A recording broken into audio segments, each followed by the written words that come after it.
So it says in the book of Enoch, you were holy ones and spirits, living forever with the blood of women you have defiled yourselves, and with the blood of flesh you have begotten, and with the blood of men you have lusted, and you have done as they do, flesh and blood who die and perish. Therefore I gave men women that they might cast seed into them and thus beget children by them, that nothing fail them on the earth. But you originally existed as the spirits living forever and not dying for all the generations of eternity. Therefore, I did not make women amongst you.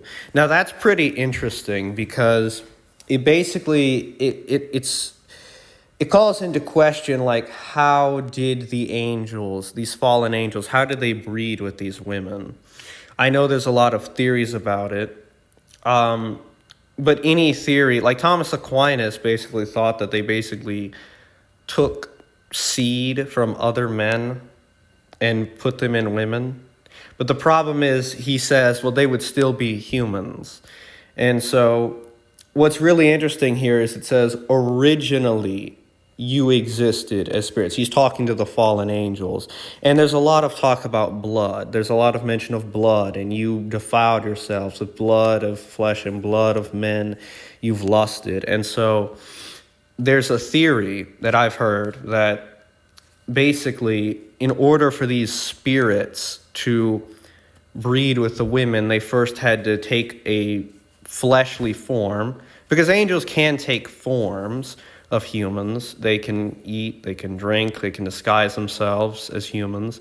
And then, quite frankly, like a vampire, they take blood from men, and they fill themselves with the life of men using the blood. And that blood, combined with their human form, makes them life enough so that they can have sex with these women and impregnate them. But I want to know, what do you think? Because it is a pretty crazy theory. Well, congratulations. You found the one topic I have never been able to make a decision on. So, I've played in my mind both possible answers. Sorry, I'm doing computer stuff. I've played in my mind both possible answers, and I'm not satisfied with either. One being that these are purely spiritual beings taking the form of a man and then breeding with them. Or wait, no, I messed it up. Like, the idea that one, either they took the form of men and bred with women, but they were never men to start with, or they possessed men to have their bodies somehow. And there's a lot of, like, this is one of those areas where I can't really decide, because, anything pre-flood is going to be a little bit beyond written history. So you remember, when you're talking about things before the flood, you're talking about things that the only means by which we have an answer to is Noah. And we don't even know if Noah had a reliable knowledge about this. And this shows up in the book of, I've mentioned a few times, I think Enoch is partially canonical. There's some elements in there which I don't think are canonical. And well, specifically, if it's too ambiguous to tell, you should probably just dismiss it as myth. Myth in the sense that it's not true, not myth in the sense it's mythological. I don't know. You know, the scientific versus colloquial understanding of the word. But some parts of Enoch, it sounds like they're flesh. Some parts of Enoch sounds like they're spirit. It's hard to really say. Overall, I tend to lean on Hebrews, which says that the sons of God are actually Seth. Oh, it doesn't say directly. It implies that the sons of God are the descendants of Seth, and the sons of man are the descendants of Cain, or something like that. I forget, but like, it doesn't really make sense, because Jesus is the Son of Man. But nonetheless, Hebrews says that no son of heaven, God never called any son of heaven his son, which means that they what was it? They can't really be flesh. So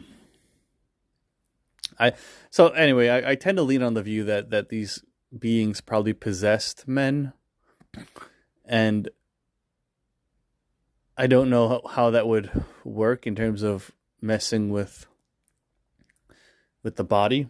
Um, it's heavily implied that the sons of these possessed men were giants, were mutants, Nephilim. And there are some categories here to bear in mind. Nephilim, or the offspring, they aren't the actual fallen angels themselves. They're the giants. The fallen angels are a different group, sometimes called Watchers. I think, I forget. But you shouldn't think of Nephilim as angels. They're essentially just mutants. Uh, some parts of Enoch go in depth into their bodiliness and how the Nephilim ultimately went to war against the fallen angels, which is likely the Titanomachy in Greek mythology, where the giants and Olympians fight each other. So you're kind of forced to just be on. It's one of those areas of scripture where we just, I would argue, we just can't tell for sure. I've heard people argue every which way on this topic, but ultimately it's not clearly revealed, and so it shouldn't be taken as something which is understood. The Bible itself only makes mention of this. The sons of God were breeding with the daughters of man, and the Nephilim were born to them. Whether that's just the sons of Cain who were breeding with the sons of Abel were breeding with the daughters of Cain, and the last faithful man left of the sons of Seth was Noah, and that's it, and the rest of them fell. Or whether it's angels possessing men and becoming demons, and babies being born to them through possession. It doesn't really matter. Anyway, though, it's hard. But as to the blood, the blood has always been the signature of life in the Old Testament. There's a sacred nature to the blood. Nonetheless, angels can take the form of man. Whether they have blood, probably not. From a purely scientific perspective, when a being of light takes the form of something, it's kind of implied that light is it's just a mirage. It's just an appearance. If you stabbed one of these angels or demons that are taking the form of a man, you wouldn't see any blood. You would just see light, like you've corrupted the hologram, so to speak. I'm not speaking about that authoritatively. It's just like there's a certain sacredness to blood in the Bible where it kind of implies angels don't have blood, because blood is something of the flesh. And it also kind of implies mortality. And if you can shed blood, you can be killed, and angels can't be killed.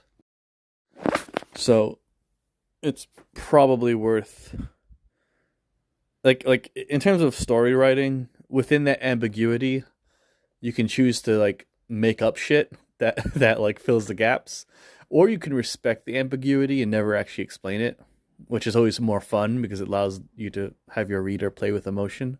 It allows your reader's imagination to fill the gaps, and there's no right answer. And given how ambiguous this particular topic is in Holy Scripture and the surrounding books of it, such as Enoch, maybe it's worth accepting that it's unknown and it's not worth trying to answer. You don't want to try to create a dogmatic answer where there is no clear dogma. So it's kind of like one of those areas where God has allowed unlimited freedom. Just don't try to be dogmatic about it, And besides, it's a world of your own creation. You can do whatever the hell you want. If you want to respect the original literature, you don't actually have to explain how these Nephilim were born.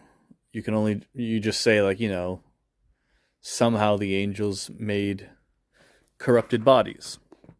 Now, if you want to go into kind of deep lore, young Earth creationist stuff, I like to joke that dinosaurs are just Nephilim versions of birds. And even in Enoch, at some point of Enoch, it says they didn't just sin against man to create the Nephilim; they sinned against birds and beasts too. So hell, why not just make everything that looks weird and is extinct like a Nephilim version of an existing species, right? That's just fun. That's just a little bit of creative fun. And where light is, there's energy, and if there's enough energy, space and time bend and break, and so you can just make whatever age you want of the universe in that regard. Yeah, the angels decided to like do something and it aged the universe a billion years, whatever. Who cares? It's whatever you want because you have. It's so vague, you can do whatever you want. Anyway, that's my last thoughts about that. I think. If you have any specific questions, feel free to ask. Yes, I mean, so once again, thank you for giving your thoughts on it. I, it's not even necessarily that I wanted to like answer the question in my story, because you're right, there is so much ambiguity. It's just, I like the Book of Enoch, and I've been going on a Lost Scriptures binge lately. I don't know if you like watch Jimmy Akin's Mysterious World podcast, but he does a series on it. He does the Book of Jubilees, and then there's the Ascension of Isaiah, and it's a bunch of cool stuff. And I don't know. I just wanted to get your thoughts on this line because there is actually I think I told you before, I went through a kind of a conspiracy theorist phase where there was a man, Jewish man, and he claimed that he was in a cult and the Satanism and that basically vampires are like they were real, but they were just fallen angels. Like that's how the first vampires came about. Kind of silly, I know, and I don't believe that happened I really don't. But you read the line about where they put a lot of emphasis in the Book of Enoch on blood and stuff, and just a theory. It's like, well, maybe that's how it works. Maybe they just kind of, because that his theory is that fallen angels lusted after women, but they couldn't, so they had to like basically take blood from men. They had to kind of corrupt themselves and become a vampire. I don't know. I thought it was a interesting theory. Probably didn't happen though. Although I will say this, I do lean more on the side of that they were spiritual beings, that they were angels, not the sons of Cain. But either way, thank you for your thoughts. It's always great to talk to you. I think you're just an interesting person, like the way your brain works. So, have a good night and all that. And God bless you, sir.